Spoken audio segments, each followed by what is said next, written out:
Queen Elizabeth's poignant words are being shared by her youngest son, Prince Edward. The monarch wrote a moving address for the Church of England's 11th National Assembly, known as the General Synod, which was held in London on Tuesday. She didn't attend the event in person, marking the first time she's missed it in its 51-year history. In her message, which Edward read aloud to attendees on her behalf, she reflected on going to the church's first assembly more than half a century ago with her late husband.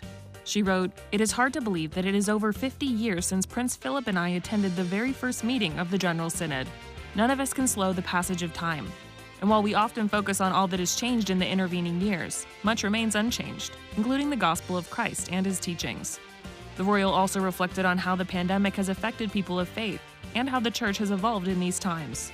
She wrote, "Of course, in our richly diverse modern society, the well-being of the nation depends on the contribution of people of all faiths and of none. But for people of faith, the last few years have been particularly hard, with unprecedented restrictions in accessing the comfort and reassurance of public worship.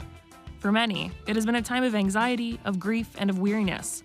Yet the gospel has brought hope, as it has done throughout the ages, and the church has adapted and continued its ministry, often in new ways, such as digital forms of worship."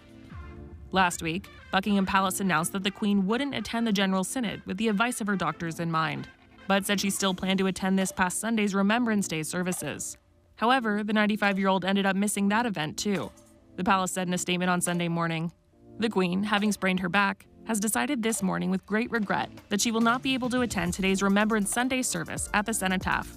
Her Majesty is disappointed that she will miss the service." These two absences come after a period of health-related setbacks for the Queen. Last month, she spent the night in the hospital after canceling a planned visit to Northern Ireland. She later bowed out of appearing in person at the UN Climate Summit, but she did record a video message. "This is a duty I'm especially happy to discharge, as the impact of the environment on human progress was a subject close to the heart of my dear late husband, Prince Philip, the Duke of Edinburgh.